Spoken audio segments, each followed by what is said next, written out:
edição do nosso Café Consciência. Esse é um momento muito querido já para a Escola de Saúde Pública, porque temos trazido temáticas muito pertinentes e que têm a ver com a nossa realidade, nosso momento, assim como a de hoje. E hoje nós temos o prazer, a honra de receber, então, o Anderson Beltrame.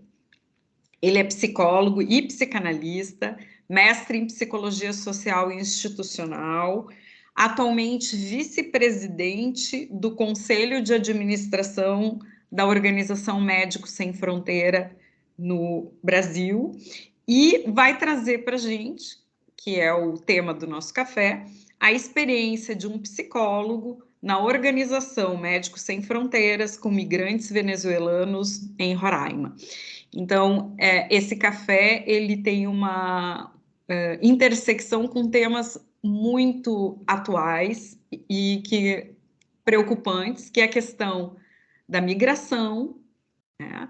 A questão de que também nos é muito cara conhecer mais sobre a Organização Médicos Sem Fronteira e a situação também dos venezuelanos que estão no Brasil e a ação de um psicólogo, um profissional de saúde nessa organização. Então, te dou boas-vindas. O Anderson fala da Itália, ele está morando na Itália, então ele nos deu esse privilégio de escutá-lo, mesmo de longe.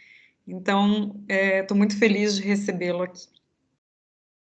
Eu peço licença também para dar as boas-vindas para o Anderson, né, que está nos visitando virtualmente, né? Eu sou a Karen Cardoso, sou chefe da Divisão de Pesquisa em Saúde da Escola de Saúde Pública, e em nome da direção, né, da diretora Terezinha Valduga Cardoso, gostaria de cumprimentá-lo e agradecer a tua participação no nosso Café Consciência, que ele traz assuntos relevantes para a comunidade e é um evento aberto que já ocorre desde outubro de 2021, sempre mensalmente na segunda quarta-feira, das 18 às 19 horas. Então, é um prazer tê-lo aqui, uma honra ter uma pessoa que vem fazendo essa contribuição numa organização como Médicos Sem Fronteiras, que atende a milhares de pessoas em situação de vulnerabilidade em todos os contextos. Então, Anderson, sinta-se muito bem-vindo no nosso meio, né? E a todos os que estão aqui, eu gostaria também de dar as boas-vindas ao pessoal que está entrando, né? Ainda não começamos a palestra, mas em breve vamos dar a palavra para o nosso convidado e, ao final, os que entrarem vão ter a lista de presença, como sempre. Eu peço licença para fechar a câmera e possivelmente terei que me retirar para um outro compromisso, mas eu sei que tu estarás em ótimas mãos. E peço a todos que mantenham o seu microfone fechado, né? E para manter também a conexão, se vocês acharem que ela não está muito boa, mantenham também a sua câmera fechada, tá bem? Então, uma ótima palestra, Anderson, e um abraço para todos. Anderson, então, nesse momento já passo a palavra para ti e convido os participantes que estão conosco aqui, que podem escrever no chat perguntas que, no final, a gente vai, talvez se não puder responder todas, algumas a gente vai repassar, então, para o Anderson. Então, estás com a palavra. Muito obrigado, Cláudia. Obrigado, Karen, também pelas gentis palavras. É uma honra e um grande prazer estar com vocês aqui hoje. Tenho um carinho enorme pela Escola de Saúde Pública, pela Secretaria Estadual de Saúde, com quem, né, colegas com quem tenho um diálogo e uma troca já de muito tempo, né, tendo trabalhado muito próximo em alguns momentos. Então, é realmente um grande prazer. Eu me sinto retornando à casa, né? Me sinto muito à vontade, muito em casa estar aqui com vocês. Preparei uma apresentação muito breve, muito sucinta, que eu vou compartilhar aqui, e a gente pode ir fazendo um pouco no formato de diálogo também, se quiserem interromper em algum momento, fazer algum questionamento. Possivelmente eu esteja com a apresentação aberta aqui no meu computador, eu vou pedir auxílio da Cláudia para me sinalizar se tiver alguma pergunta urgente, alguma coisa no chat, porque eu acho que eu não vou estar conseguindo visualizar naquele momento. Obrigado. E, bom, Cláudia já me apresentou, eu sou Anderson Beltrame, psicólogo, trabalhei nos anos de 2019 a 2021 com a Organização Médicos Sem Fronteiras no estado de Roraima, atendendo a população migrante e refugiada que vinha da Venezuela, massivamente eram venezuelanos, né, que atravessavam a fronteira para o Brasil. Vou contar um pouquinho dessa experiência para vocês. Cláudia, me sinaliza se a apresentação já abriu, por favor. E o teu microfone está fechado.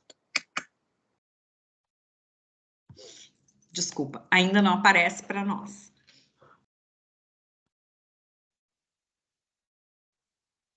Mas antes apareceu tranquilamente, acho que... Deve estar abrindo. Tem um hiato aí de tempo. Abriu. Vou colocar em modo apresentação aqui. Perfeito.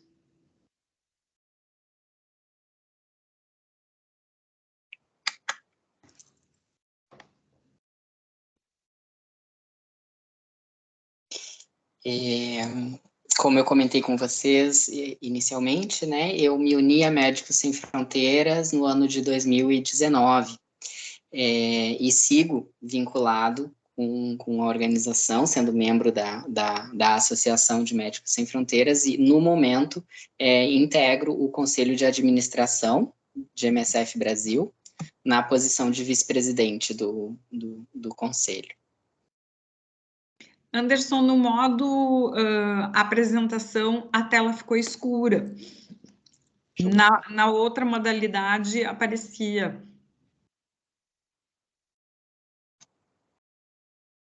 Tentamos de novo. Agora sim. Perfeito.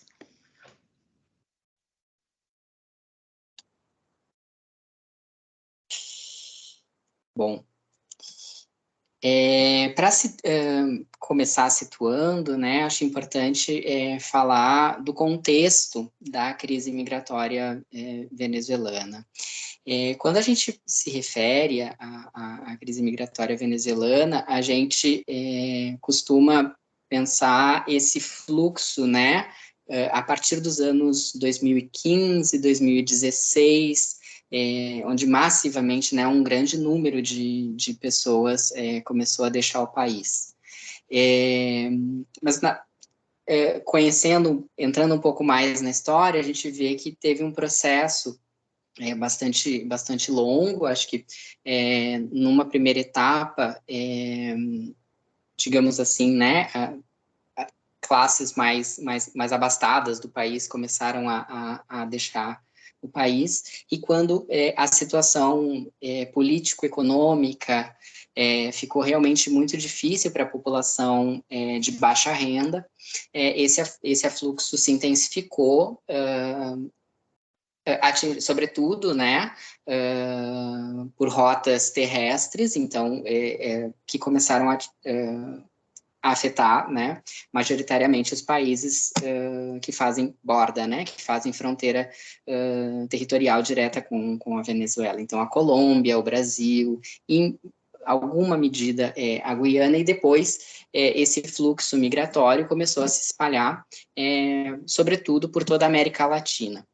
Hoje em dia, essa plataforma, R4V, é uma plataforma das Nações Unidas que congrega a resposta das Nações Unidas para a crise migratória venezuelana, integrando, então, informações, né, e resultados das operações de todas as agências do sistema ONU, né? Segundo dados, então, da plataforma R4V, em torno de 4 milhões e 710 mil, né? Eles imaginam que esses números talvez eles estejam até subestimados, né? Mas em torno de 7 milhões e 710 mil venezuelanos tenham deixado o país, né? Sendo que desses, então, 6 milhões e 500 permanecem na América Latina. O Brasil não é não é o país mais afetado pela crise migratória, né? Em primeiro lugar, a gente tem a Colômbia e depois o Peru, mas pouco a pouco, o fluxo migratório para o Brasil se intensificou, sobretudo a partir dos anos 2018, né? Também em função da resposta que o governo brasileiro passou a dar para a crise migratória com alguma medida, né, de acolhimento e de serviços para essa população. Hoje em dia, então, o Brasil é o terceiro país de destino para os migrantes e refugiados venezuelanos na América Latina. Como eu disse, então, a partir de 2018, o governo brasileiro organizou uma resposta integrada, né, junto com mecanismos das Nações Unidas e algumas outras agências internacionais, na forma dessa operação, né, a chamada Operação Acolhida. Talvez alguns de vocês que tenham contato com a população migrante venezuelana já tenham escutado da Operação Acolhida, que se fundamenta em 3 pilares, né? O ordenamento das fronteiras, o ordenamento de fronteiras, então, que é sobretudo feito pelo Exército, né, e pela Polícia Federal.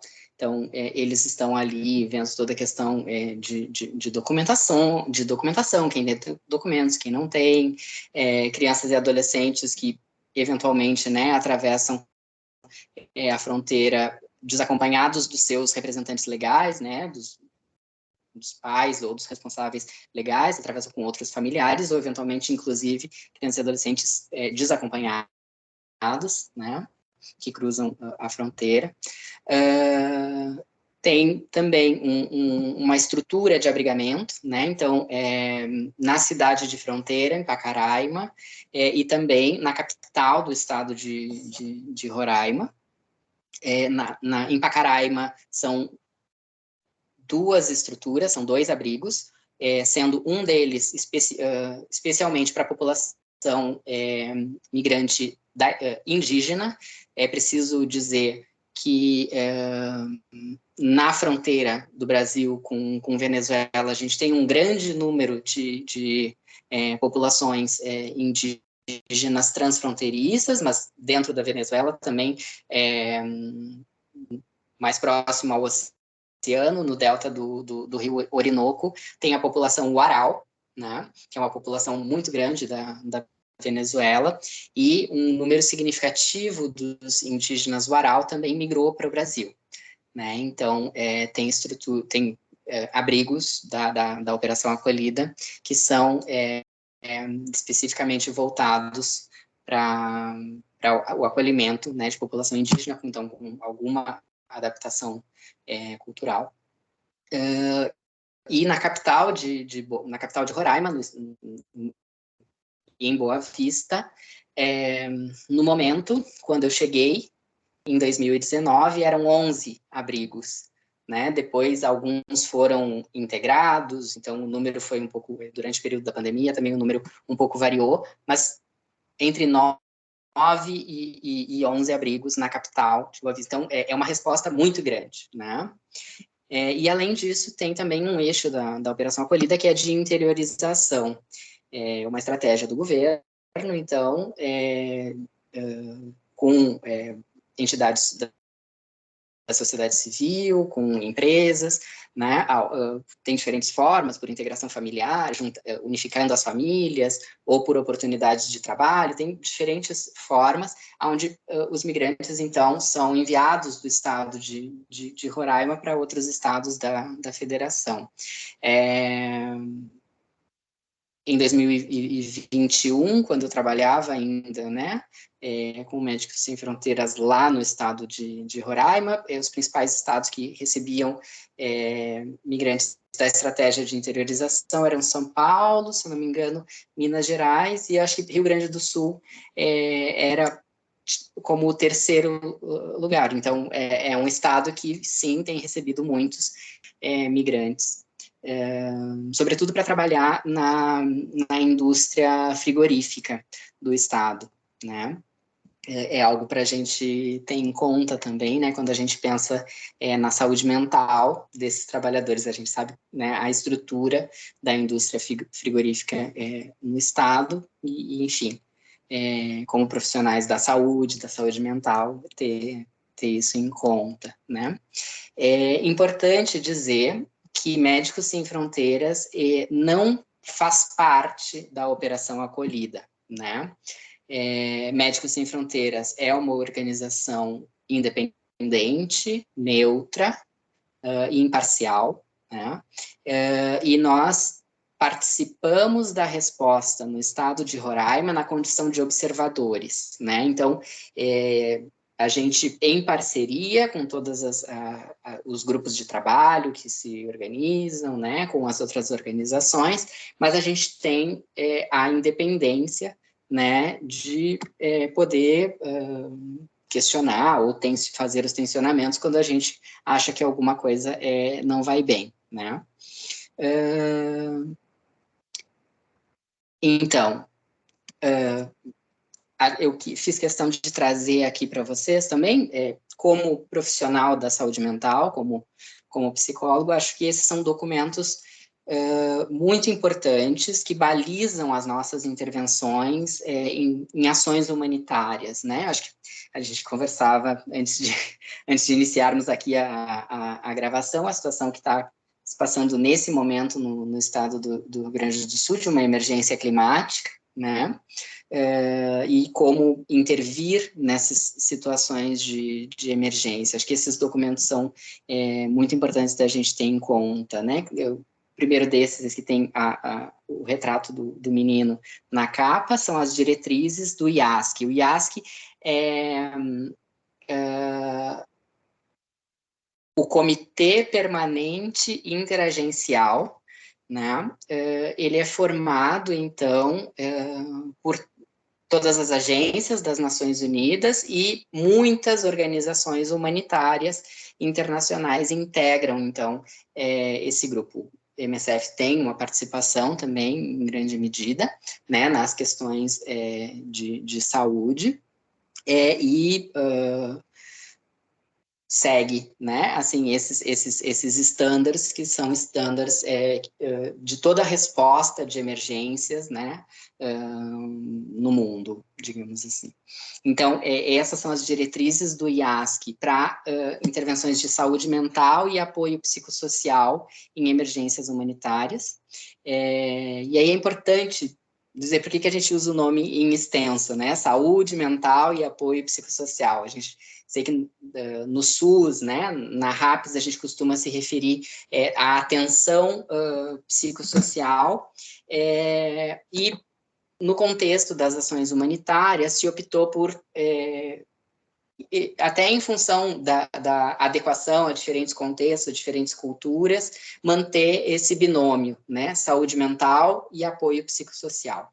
Isso serve, em certa medida, também para que a gente possa desenhar uma pirâmide, né, de níveis de intervenção, onde a gente vai partir, né, das intervenções coletivas, as intervenções que vão ter por foco toda a população afligida por aquela situação de emergência humanitária e inclusive, num primeiro nível de de intervenção, a gente vai ter ações, eventualmente, no contexto de migração, por exemplo, a gente vai ter ações voltadas para a população de acolhida, né? A população que está recebendo esses migrantes, por exemplo. Né? Numa situação de um desastre natural, onde também um deslocamento está sendo necessário, a gente precisa ter uma atenção aos voluntários, por exemplo, né, que estão ajudando no acolhimento, nas primeiras respostas de emergência. Então, isso tudo está pensado num primeiro nível de atenção. E, eventualmente, né, a gente vai ter atenções voltadas para grupos específicos, por exemplo, voltadas para a família, para populações idosas, para pessoas que tenham algum tipo de deficiência, que precisem de uma atenção especial, e a questão também do sofrimento mental, né? As pessoas que têm quadros psiquiátricos que precisam também de uma atenção e que, eventualmente, numa situação de emergência, precisam de uma atenção urgente, né? Então, esse é um documento que nos ajuda a desenhar um pouco a pirâmide e esses níveis diferentes de atenção, como a gente organiza isso numa resposta rápida, né? Como a gente coordena também essas ações. E o outro documento é um documento da Organização Mundial de Saúde, que propõe, então, o Mental Health Gap, né? Assim, como a gente preenche esse gap, né, em contextos,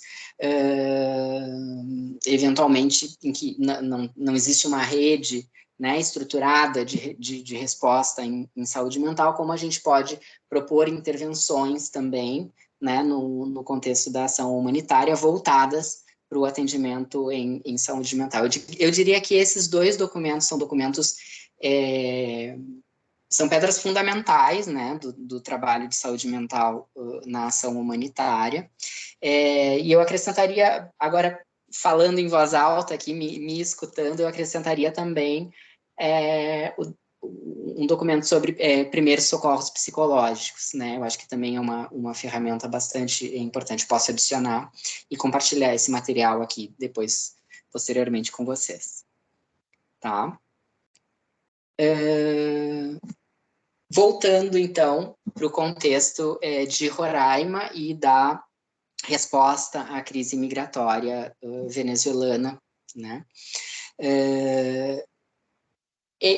Em Roraima, o afluxo de pessoas se intensificou, sobretudo a partir do ano 2017, né? Foi, digamos assim, um boom de pessoas chegando ao estado. E vocês podem imaginar o estado mais ao norte do país, né? Separado, digamos assim, dos grandes centros urbanos, né? Por toda a floresta amazônica, né? E com muito pouca estrutura, né? De serviços públicos, de políticas públicas, né? Então, quando recebe esse grande afluxo de pessoas, muito rapidamente os serviços, né, a rede local se vê sobrecarregada, incapaz de dar uma resposta suficiente, né, para a situação que eles estavam vivenciando. Os governos, então, municipal e estadual de Roraima solicitam o auxílio federal, que vem na forma da Operação Acolhida em 2018, e desde antes, né, desde 2017, início de 2018, o MSF vinha acompanhando a situação no estado de Roraima, né?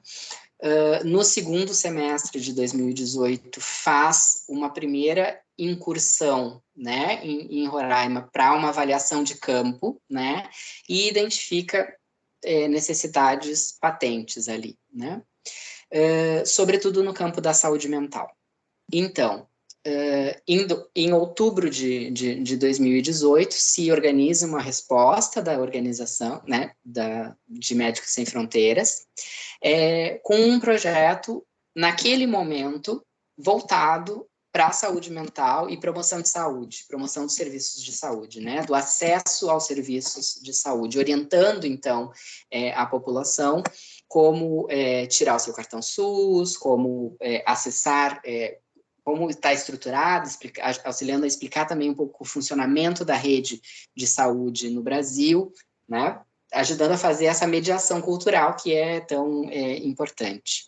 Então, em outubro de 2018, o projeto inicia com esses 2 carros-chefes, digamos assim, né? A atenção em saúde mental e a promoção de saúde.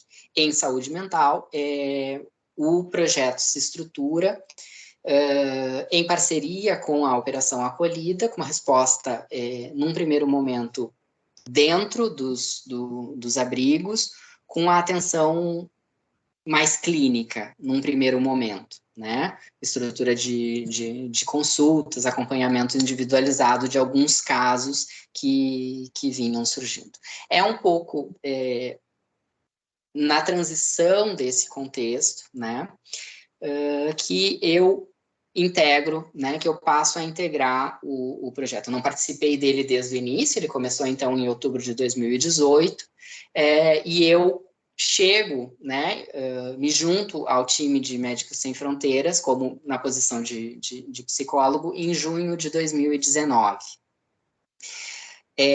Ao longo daquele primeiro semestre de 2000, vocês imaginam que as situações mudam muito rápido, né? Assim como o fluxo migratório também de um dia para o outro, né? Se intensifica, outras organizações vão chegando e vão propondo, né, serviços, estruturas.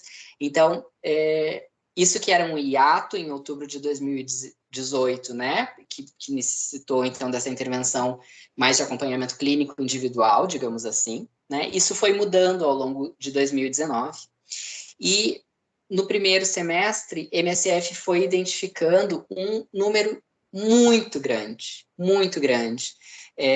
de crianças e adolescentes dentro dos abrigos da Operação Acolhida. Em algum momento, né, a população de crianças e adolescentes chegou a ser a metade da população dentro dos abrigos, né? Então, falo isso para que vocês tenham um pouco da ideia da importância, né, da gente pensar a saúde mental de crianças e adolescentes num contexto migratório. É nesse quadro, né, que eles mudam a estratégia, né, e mudam, então, uma proposta da atenção individual para a atenção coletiva, então, um trabalho de grupos, né, e de uma atenção mais voltada para adultos, para uma atenção mais voltada para crianças e adolescentes. Eu me somo a Médicos Sem Fronteiras, trazendo um pouco da bagagem, né, de experiências prévias que tive como profissional, como psicólogo, dentre elas, né, ter trabalhado, né, e ter participado da fundação em Porto Alegre, né, da Casa dos Cataventos, que foi uma experiência muito inovadora, né, de trabalho psicanalítico, né, com crianças e adolescentes em contextos de vulnerabilidade.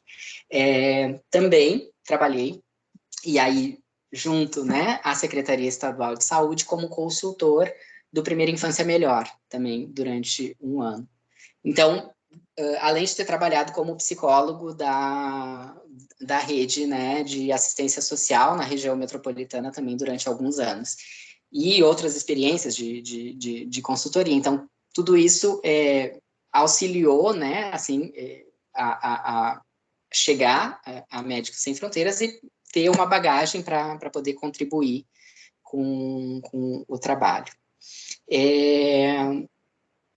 A gente tem, então, a gente montou essa proposta de intervenção, que era a arte de cuidar. Então, era uma proposta grupal de trabalho com crianças e adolescentes, com algumas sessões, um número X de sessões com temáticas específicas. A gente, na época, fez um vídeo sobre a experiência. Eu vou tentar compartilhar aqui com vocês, por favor. Me digam se funciona.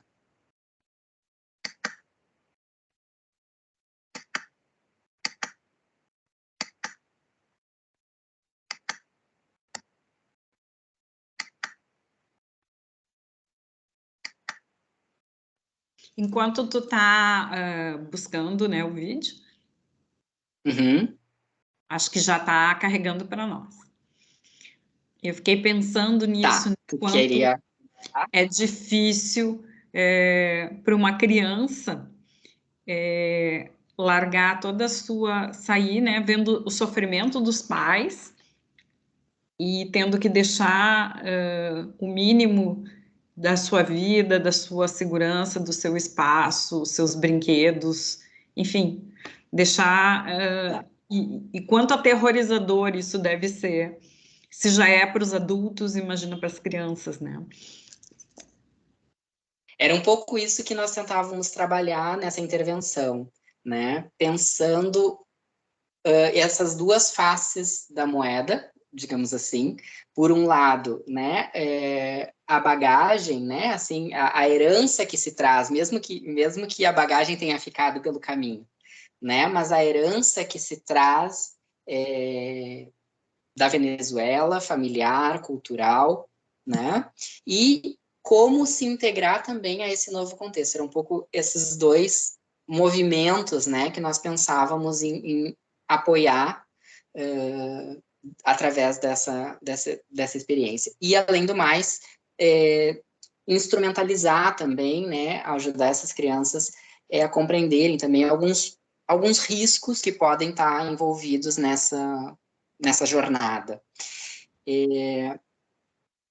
Vocês conseguem ouvir o áudio? Sim.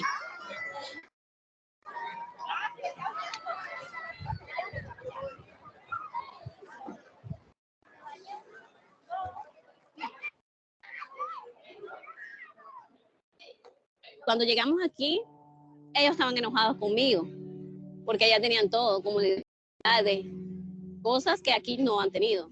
Entrar en un país muy distinto, con otro idioma, con otra cultura, con otra religión, es un choque muy fuerte para ellos. A proposta que foi construída de trabalho com as crianças e adolescentes, ela tem alguns pilares. Então, a gente tem o primeiro eixo de trabalho, que é justamente a questão da identidade, da família e da autoestima. Um segundo eixo de trabalho, então, é poder pensar a questão da inclusão deles, do pertencimento deles a essa nova cultura, e, considerando a exposição e a vulnerabilidade, tanto no trajeto quanto aqui, trabalhar com eles ferramentas de proteção e prevenção ao abuso. Uma coisa que chama muita atenção, que é bem comum em crianças em vulnerabilidade, isso também acontece no abrigo, é que elas são muito afetuosas. Em um desses espaços, a gente queria conhecer um pouco mais singularmente cada uma delas, né? E a gente pediu que elas representassem, então, com massinha de modelar, que animal elas gostariam de ser. A gente ficou bastante surpreso, assim, com a quantidade de caracteres em equipe, que, bom, são animais que carregam a casa nas costas. Mas a gente escutou de uma menina, né, nesse grupo, que a tartaruga é um animal que ninguém pode tocar, porque justamente ela pode se proteger.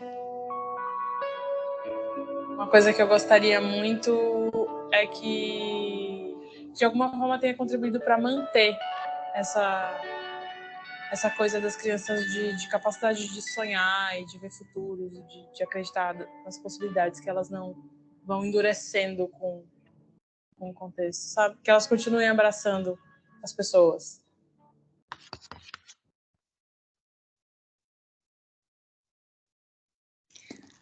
Nossa, muito forte isso da tartaruga e do caracol, né? Os caracóis, né? Nossa, muito forte. Comovente.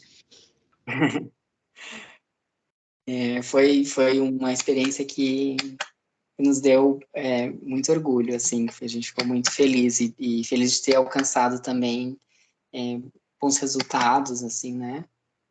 Assim, acho que por essas falas que eu trago, assim, resultados tangíveis, né, também no trabalho com essa população.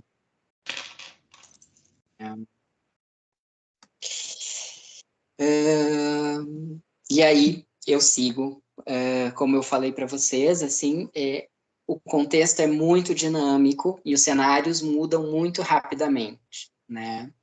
É isso que era uma demanda urgente na metade de 2019, né? A gente fez vários ciclos desse projeto, né, do Arte de Cuidar, nos abrigos da Operação Acolhida, nos abrigos indígenas, então adaptando as nossas propostas, né, assim, para as culturas, né, das diferentes etnias com as quais a gente estava trabalhando, e fizemos também em alguns espaços da rede socioassistencial de Boa Vista, junto à população migrante também, que acessava esses serviços da rede socioassistencial.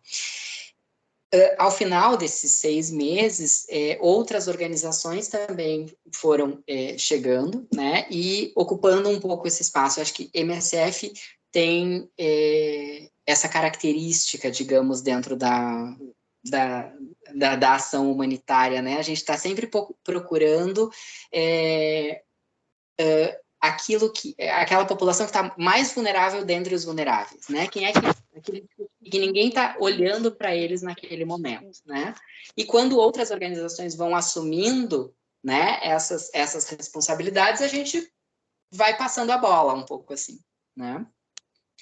No final do ano, então, de 2019, a gente já sabia, né, mas identificou uma situação muito crítica, né, com a população em situação de rua, né? Então, na capital e na fronteira, né, na cidade de Pacaraima. A gente, então, fez essa transição, né, saindo de dentro dos abrigos da Operação Acolhida para trabalhar com a população que estava em situação de rua. Nessa foto, vocês podem ver essa estrutura, né, de carpas, né, de barracas montadas, na rodoviária de Boa Vista. Tinham estruturas ainda muito mais precárias do que essas barracas, eram uma das melhores estruturas, porque tinham outras estruturas que eram aqueles grandes ombrelones brancos, assim, com barracas individuais, assim, onde, na verdade, 5, 10 pessoas ficavam dentro, né? Então, uma situação muito mais precária, assim, que não obedecia os estándares, né, de respostas humanitárias, de abrigos, né, as situações humanitárias. Era realmente uma estrutura de temporária, de passagem, né? A ideia era que ali na rodoviária, por exemplo, fosse a primeira chegada das pessoas na capital e que depois elas pudessem ser distribuídas, mas a gente sabia que a dinâmica não era exatamente assim, né? E assim como na rodoviária tinha tantas outras pessoas que não conseguiam nem chegar ali, né? Então tinham outras pessoas circulando pelas ruas da capital. E aí, nesse sentido, a gente montou uma estrutura de clínicas móveis, né? E é nesse processo que o componente biomédico, né, se incorpora no projeto, adquirindo maior importância. Então, a gente contratou equipes de enfermeiros, de médicos, né, para participarem com a gente junto nas clínicas móveis. Então, eram clínicas móveis interdisciplinares. E a gente conseguiu uma coisa muito inédita, né? Muito inédita também para Médicos Sem Fronteiras, que foi a possibilidade de fazer uma parceria oficial, né, com a rede de saúde do município de Boa Vista, né? Então, as equipes, eu, inclusive, estava cadastrado no CNES, né, de uma equipe de uma UBS referência, né, para aquele território da cidade. Então, essa parceria foi muito profícua, né? Nós tínhamos também outros colegas que faziam intervenções dentro da UBS, participando, né, apoiando a equipe, capacitando e também auxiliando, atendendo algumas situações. Essa oportunidade foi realmente muito, muito, muito interessante, assim. Que traz alguns desafios também, né? Eu diria, assim, essa atenção em saúde mental, num contexto de tanta volatilidade, né? Eu acho que é algo desafiador. Eu acho que não faz parte, talvez, da nossa formação. A gente costuma pensar, né, no senso comum, o processo de psicoterapia, por exemplo, né, ou de uma análise, sobretudo, uma coisa de longo prazo, né? E em contextos como esses, muitas vezes, eu diria que isso é quase que a regra, né? Eu tinha um encontro só com cada pessoa, né? Com cada paciente. Então, qual é a chave, né? Como produzir uma intervenção em saúde mental com uma intervenção que tu consiga produzir efeitos, né, de saúde para aquele sujeito. Então, se a gente tiver tempo, né, da discussão, posso trazer alguns exemplos, assim, alguns casos que acho que foram bastante interessantes. Vocês estão vendo as datas, né? Então, estão vendo ali que dezembro de 2019, logo em seguida, a gente foi impactado pela pandemia, né? Então, na virada do ano, a gente começou a ouvir as notícias sobre o Covid, né? E em março, a gente teve os primeiros casos no Brasil, isso logo chegou, assim, sabem que Manaus foi uma das capitais mais impactadas logo de início, naquela situação catastrófica que foi Manaus, e os primeiros casos chegaram a Boa Vista logo na semana seguinte. Então, toda a estrutura foi rearranjada. Num primeiro momento, a gente teve que tirar equipes de campo, porque, vocês lembram, né, o pavor, que era assim, a gente nem sabia do que se tratava, né? A gente não sabia o grau de mortalidade, nada, assim. Então, durante 1 ou 2 semanas, a gente ficou em Boa Vista, atendendo alguns pacientes. Eu atendi somente por telefone, e aí a gente fez uma parceria também com as organizações da operação, né? Aquelas pessoas que estavam dentro dos abrigos, os parceiros, gestores dos abrigos, faziam um pouco a mediação e prestando telefones para que a gente pudesse se falar, e o grande desafio seguia sendo, né, como atender essa população em situação de rua. Quando a situação se estabilizou, a gente voltou a campo, todo paramentado, vocês podem ver na foto, ali sou eu, com todo o equipamento possível e imaginável. A gente até sobreprotegia, né? Até era um pouco demais, assim, tudo aquilo que a gente via. Essa foto é, para mim, uma foto muito significativa, assim. Eu estava em campo, né, na clínica móvel que a gente tinha na rodoviária, eu era ponto focal da equipe de saúde mental. A gente resolveu, porque como a gente estava disfarçado, né, por trás de tantos equipamentos, assim, a gente fez um esquema que muitas equipes fizeram com as fotos, né, para tentar humanizar um pouco esse contato com os colegas.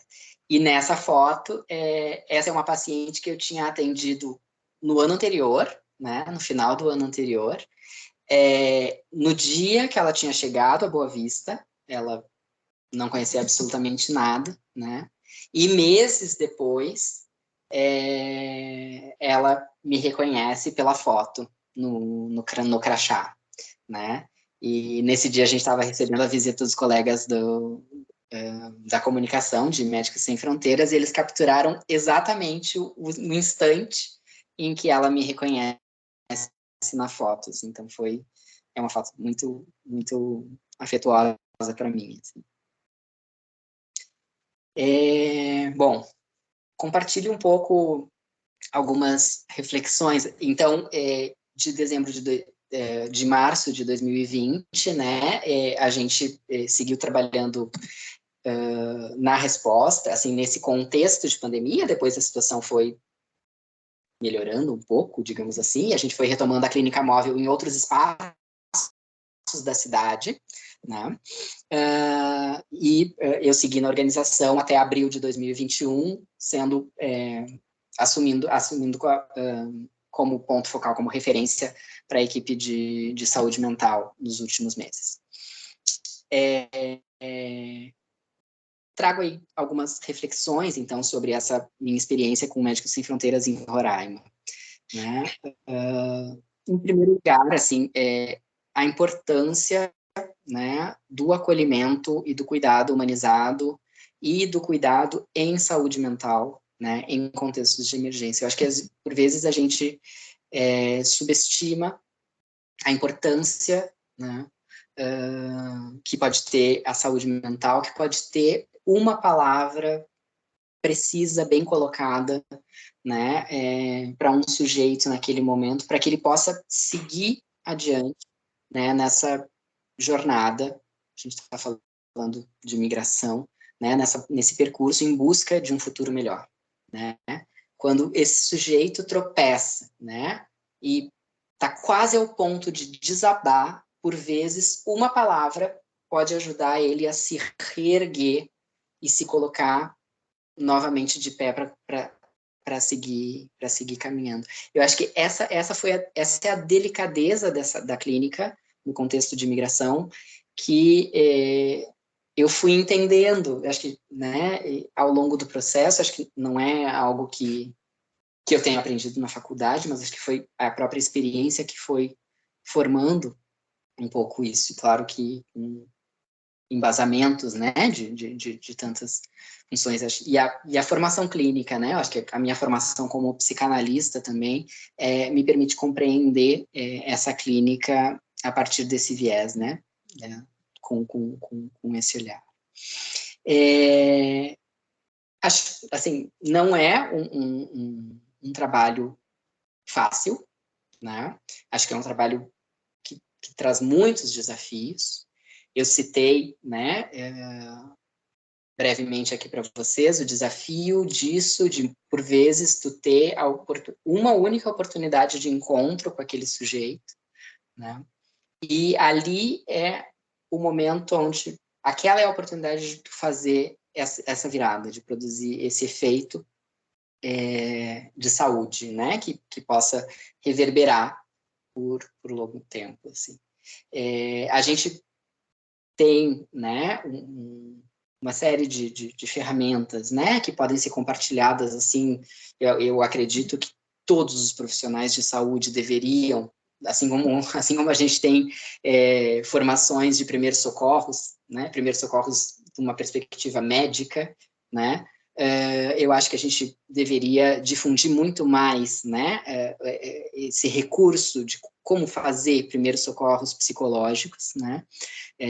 Acho que a gente precisa ter essa preparação e fazer isso regularmente. Eu acho que estou falando aqui, né, para os colegas da Escola de Saúde Pública do Estado do Rio Grande do Sul, num momento, numa semana, né, que a gente está vivendo aí, enfim, uma situação muito dramática no Estado, e acho que é oportuno, né, trazer esse tema à mesa, né, assim, do quão importante é que a gente difunda esse conhecimento e forme as nossas equipes, né, fazer formação de formadores, assim, para que possam prestar primeiros socorros psicológicos em situações de emergência. Eu acho que essa é uma ferramenta básica para todos. E, numa outra perspectiva, também, o quanto isso se coloca para quem está na posição de escuta, né? O quanto a dureza dessa clínica na emergência e em desastres e tudo mais, situações humanitárias, impacta também no sujeito que está na posição de escuta, né? Não só o psicólogo, mas as equipes de saúde como um todo, né?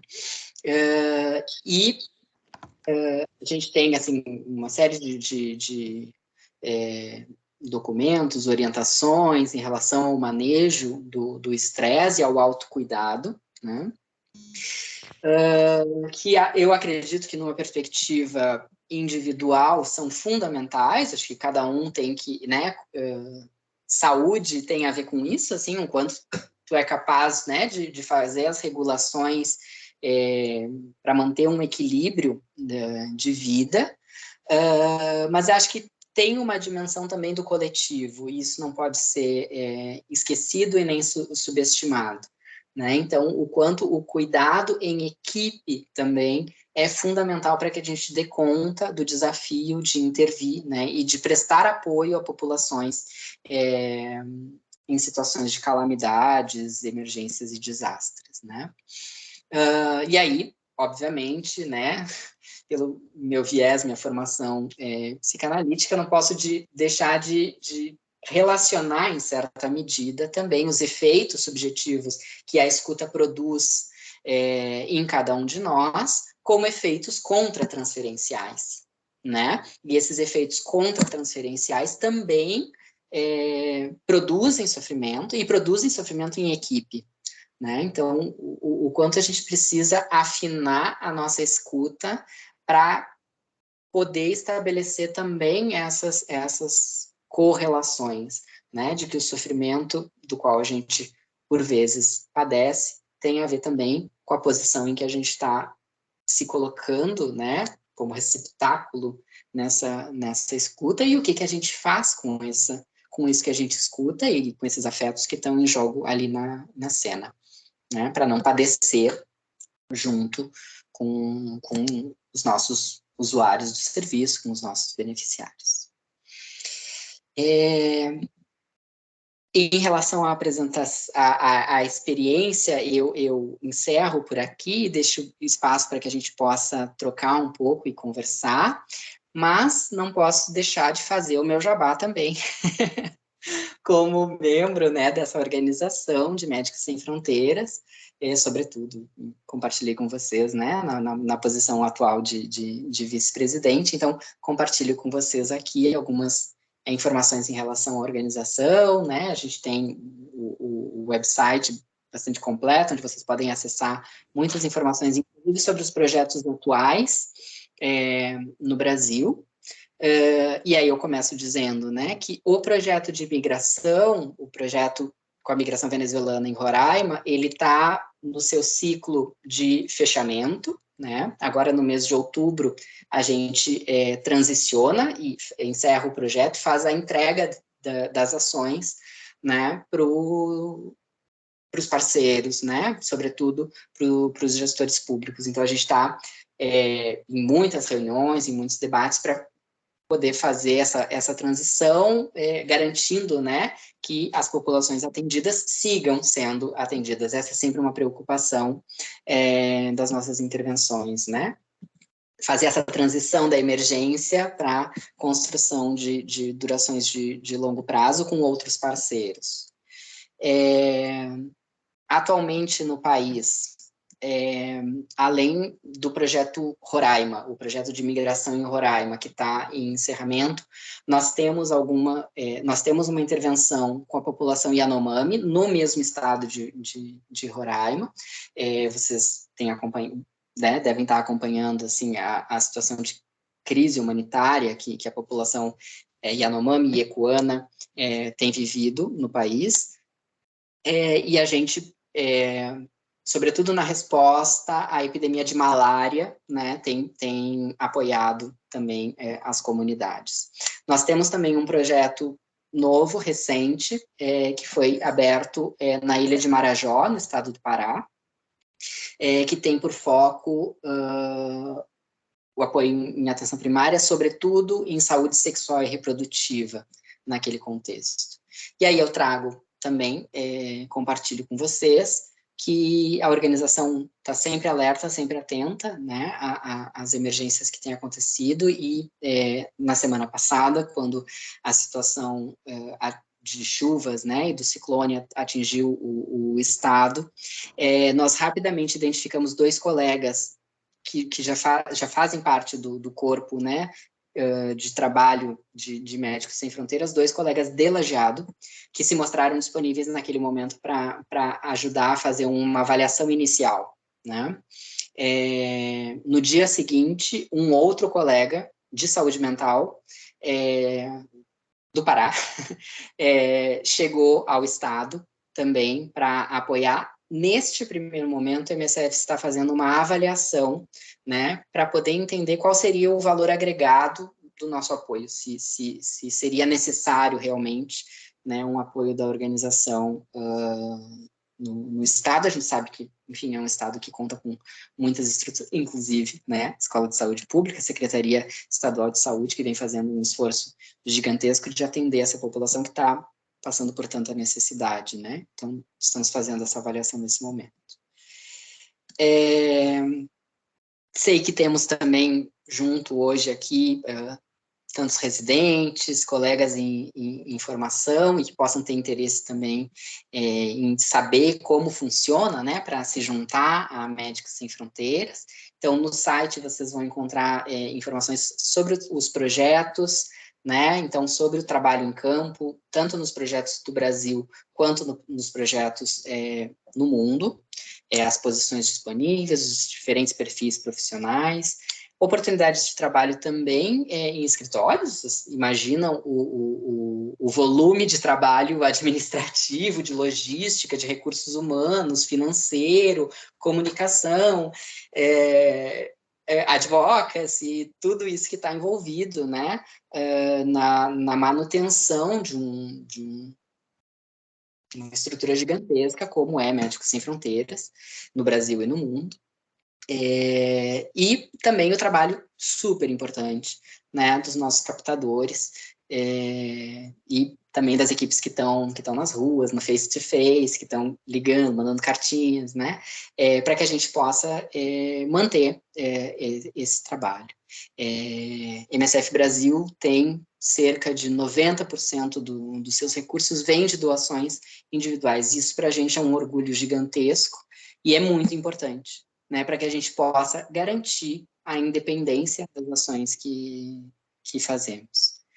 E nesse sentido também convido vocês, né, aqueles que puderem, a colaborar, a se unir a nós nesse trabalho, no valor que puder, com doações individuais, doações regulares, né, para que a gente possa seguir adiante.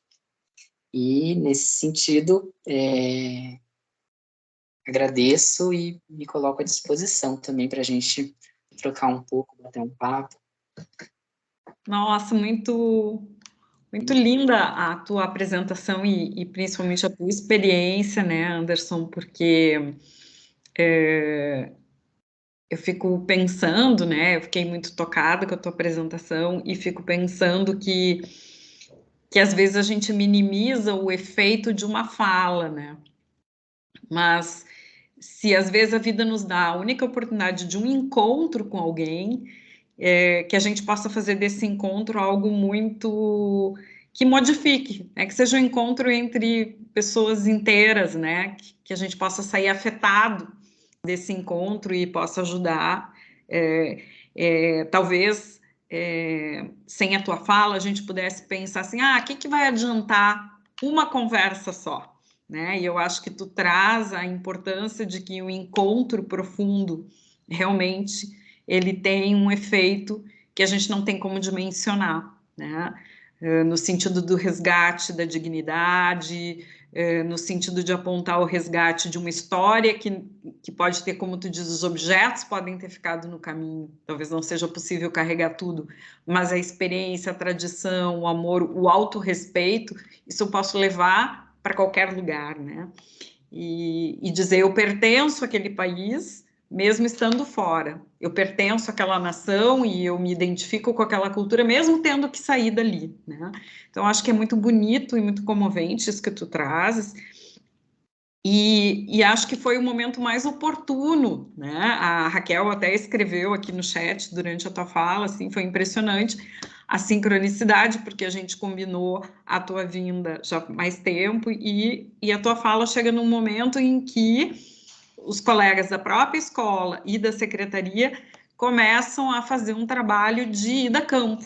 E hoje de manhã a gente conversava, ou ontem, eu e a Raquel, assim, o quanto é necessário que alguém organize a saída do campo, porque se a gente vai ao campo desorganizadamente, a gente não só não ajuda, a gente pode atrapalhar e pode se pôr em risco a integridade física, né? Tanto dos profissionais que vão acompanhar, como dos residentes. Então, uma das, digamos assim, eu exalto, eu admiro justamente essa capacidade operacional que a Organização Médicos Sem Fronteira tem de chegar no território, chegar num espaço em conflito ou numa situação muito difícil e criar uma logística inicial de trabalho, que depois pode até ser adotada por outras organizações ou pelas organizações governamentais ou não governamentais. Mas essa primeira chegada que organiza, ela é fundamental, porque às vezes há vontade da sociedade civil de ajudar, mas a ajuda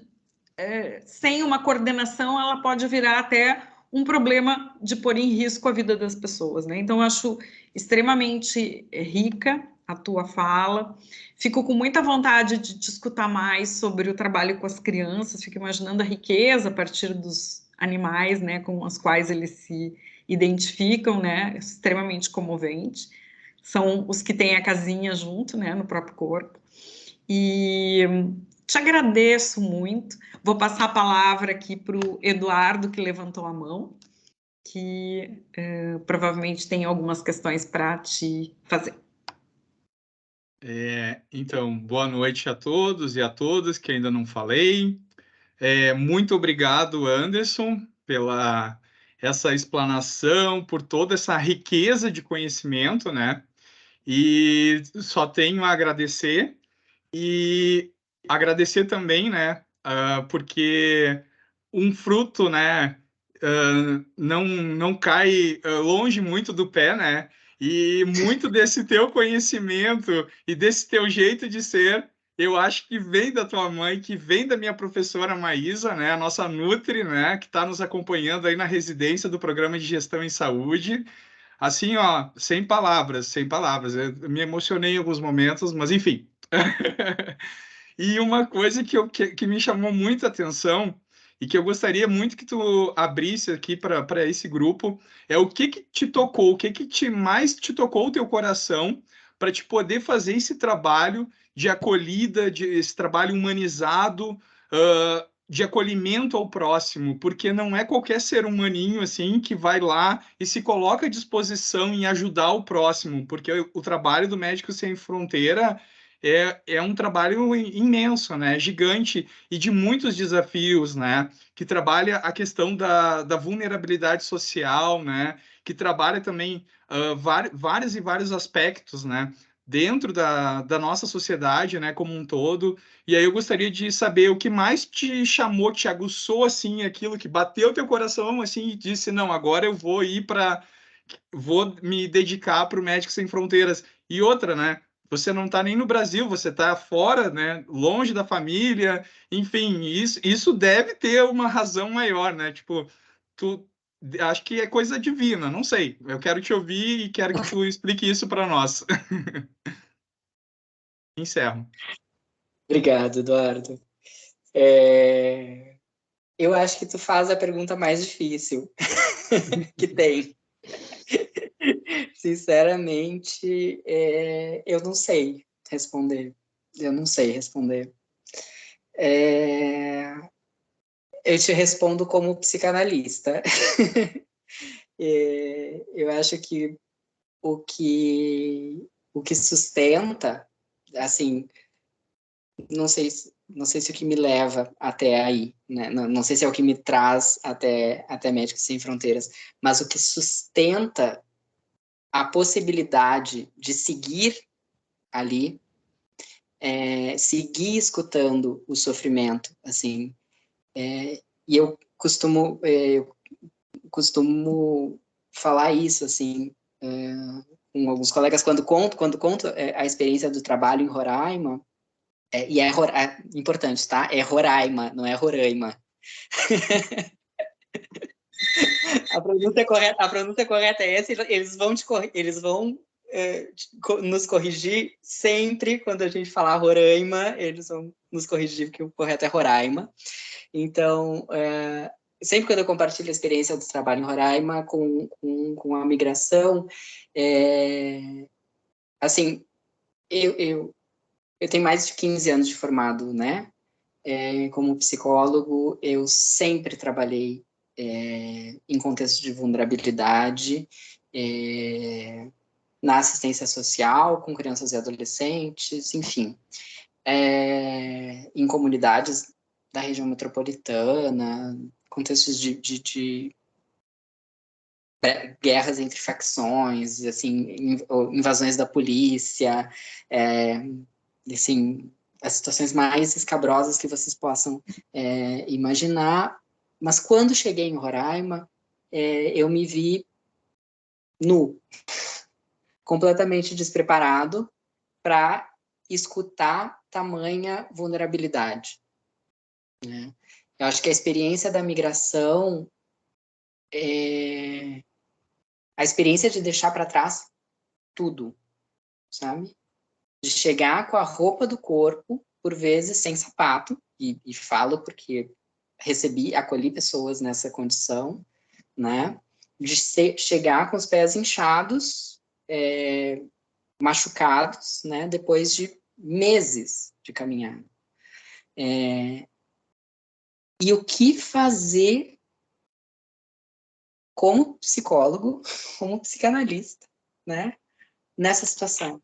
Assim, eu não podia simplesmente virar para essa pessoa e dizer, tipo, vai na emergência médica e curar as feridas do teu pé, porque não era dessas feridas que ele estava falando, né? Ele estava falando da família que ficou para trás, ele estava falando da mãe doente que ficou para trás, ele estava falando de todas as coisas que foram se perdendo no caminho, de todos os horrores que foram experienciados nessa trajetória, né? Porque não é uma trajetória fácil. E essas feridas estão na alma também, né? São subjetivas também, e precisam ser cuidadas, né?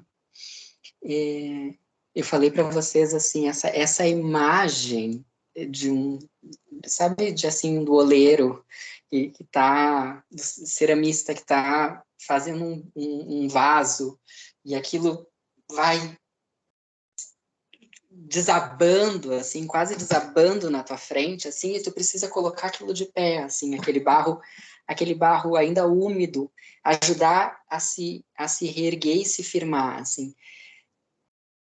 Eu tinha muito essa imagem, assim, essa impressão, assim, de como auxiliar esses sujeitos a se colocar de novo em pé. Eu posso trazer, assim, alguns exemplos muito breves, assim, só para ilustrar do que eu estou falando, assim. Por exemplo, uma situação, porque a gente costuma imaginar também, por vezes, que frente a situações de horror e de sofrimento, só o que as pessoas vão nos trazer é o horror e do sofrimento, digamos assim, real, da miséria, da pobreza, né, de tudo que elas estão vivenciando, das dificuldades, tudo que elas estão vivenciando. E não é só isso, assim, porque são seres humanos, né? E seres humanos tentando dar conta da vida, assim. E por vezes, algumas pessoas chegavam, mesmo naquela situação, digamos, com os pés sangrando, né? Mas vinham falar que tinham brigado com a esposa. Ou vinham falar que tinham brigado com a mãe. E é disso que se trata. Se é disso que naquele momento ele quer me trazer, é disso que eu vou escutar, né? Mas desde a perspectiva do aonde eu posso incidir nessa estrutura que ajude esse sujeito a seguir adiante. Por exemplo, uma vez, acho que foi uma das situações, um dos atendimentos mais longos que eu fiz na rodoviária de Boa Vista. Era um rapaz, um jovem adulto, assim, cerca de seus 20 e poucos anos, completamente ansioso, verborrágico, assim, ele não parava de falar e eu não conseguia fazer brecha, sabe? Eu não conseguia entrar para produzir uma brecha, assim. Ele vai me contando, assim, uma sequência de horrores da vida, que não era só da chegada dele ali a Boa Vista. uma situação assim de uma vida inteira na miséria, né? Um envolvimento com, assim, estratégias de sobrevivência mais diversas, assim, inclusive, né? Com pequenos furtos, se envolvendo com pequenos tráficos, ou situações ainda um pouco mais assaltos, né? Situações, assim, um pouco mais difíceis, assim, aonde ele se colocava, né? Nessa borda, assim, da transgressão, né? Lembro Winnicott, assim, privação e delinquência, né? O quanto isso tudo está muito articulado. E aí, em algum momento, ele começa a me falar da atual companheira, da namorada, até que ele me conta que a namorada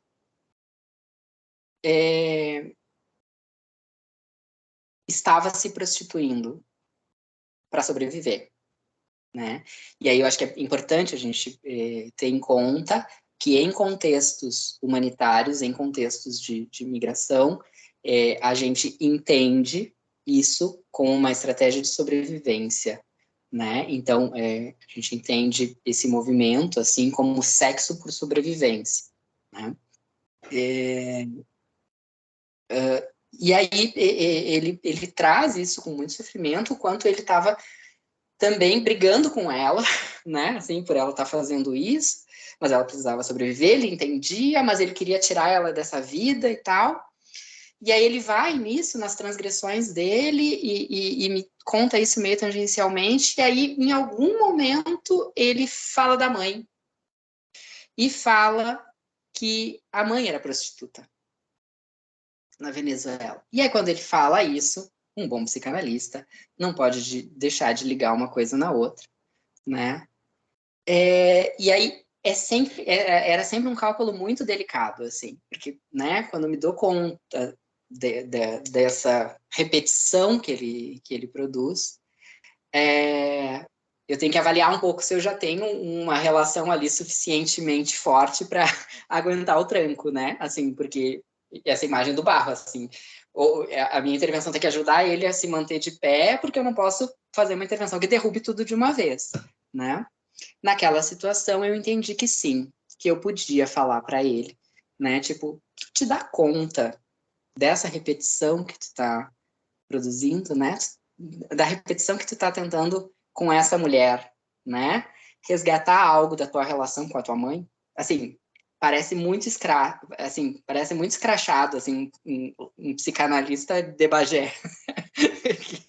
Parece um pouco analista de Bagé, mas em alguns momentos esse tipo de intervenção se produziu, e era isso que ajudava, que assim, esse rapaz, tipo, quando eu falei isso, ele ficou um pouco siderado depois de escutar, e aquela angústia, assim, o semblante dele mudou, sabe? Aquela agitação, aquela angústia passou, e ali eu vi que era o momento de encerrar, né? E ele me agradeceu muito, assim, e foi. Eu não sei que efeitos isso teve na vida dele, né? Mas naquele dia E dar ele saiu conta melhor. disso, né? Talvez seja essa grande questão, né? Na medida em que ele se dá conta disso, né, Anderson, ele tem uma liberdade, ainda que pequena, maior de agir. Bom, eu Exato. posso tentar salvá-la, o que eu não pude salvar minha mãe. Ou bom, essa angústia também tem a ver com a outra mulher que eu não pude salvar e que eu presenciei, enfim, mas a tomada de consciência ela te dá uma possibilidade maior de autonomia, né? Exato. Essa liberdade em relação ao sintoma, né? Isso é muito psicanalítico, mas eu acho que é isso que opera. Assim, eu poderia citar vários outros exemplos, várias outras situações aqui para E nós vocês. poderíamos passar o resto da noite aqui também te escutando com essas outras belíssimas fragmentos clínicos, né? Mas eu acho que a tua fala foi extremamente inspiradora e eu fico muito feliz que a Raquel esteja aqui, porque ela é uma das colegas que também está se envolvendo agora com o trabalho de imersão nessa região afetada, com os residentes. Então, eu acho que, imagino que a Raquel queira conversar contigo, talvez até fora, né, desse espaço, que ela escreve aqui também o que tu recomendarias, enfim, imagino que tem um diálogo aí profícuo, e acho que tu deixa uma ideia muito bonita para a escola, né, e eu vou levar adiante, desse curso, talvez, uma capacitação permanente dessas questões que envolvem os cuidados em saúde mental nos momentos de urgência e emergência, né. Então, Anderson, só tenho a te agradecer. Fico muito orgulhosa, né, de te conhecer, de saber do trabalho bonito que tu tens feito e também da tua disponibilidade, né, porque agora já é meia-noite aí na Itália, meia-noite e meia hora, e tu tá aqui conversando com tanta disponibilidade conosco, né, e bem como falou o Eduardo, a tua mãe é uma servidora que nos orgulha, né? Que orgulha o serviço público. Então, muito interessante te conhecer também.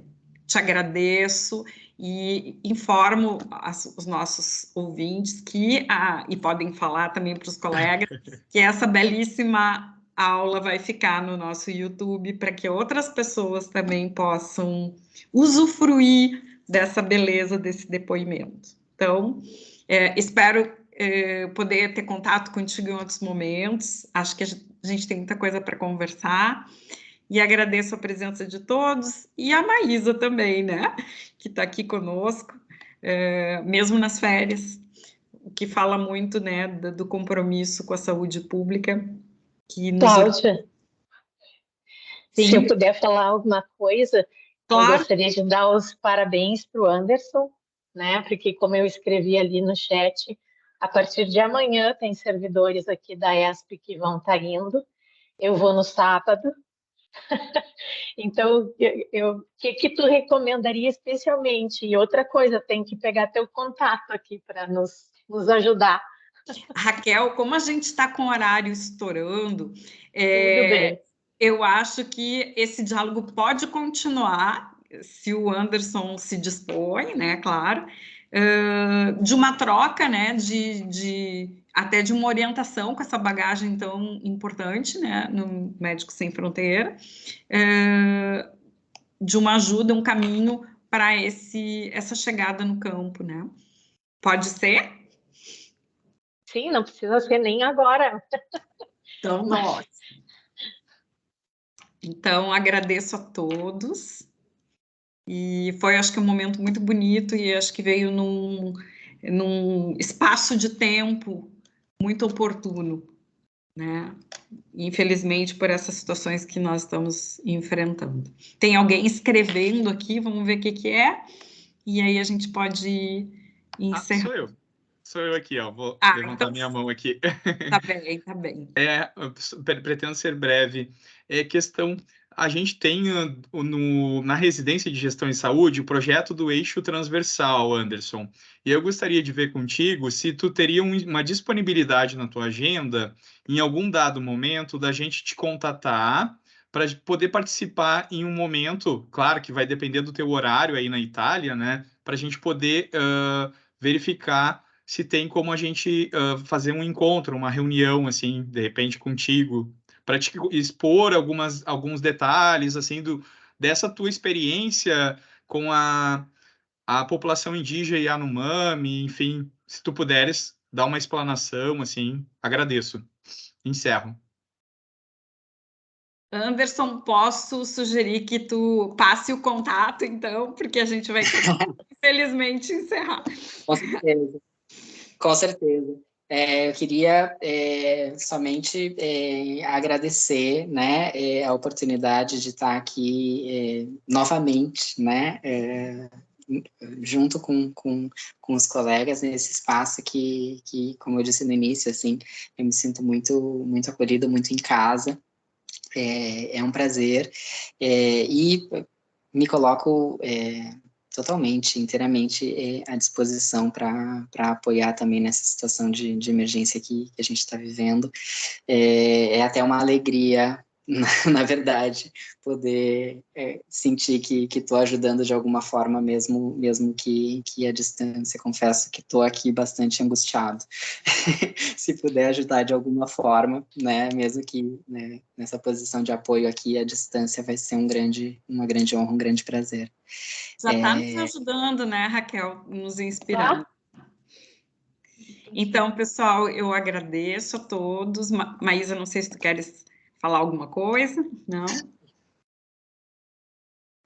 Agradeço, então, a todos.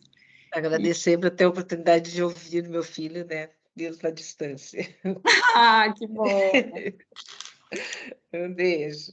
Um beijo a todos. Um beijo, bom descanso. Um beijo a todos que nos acompanharam. E esse café maravilhoso vai ficar gravado para que outras pessoas tenham a oportunidade de escutar. Então, muito obrigado, pessoal. Obrigada. Um beijo. Obrigado, pessoal. A gente fica em contato. Tchau, tchau. Tchau.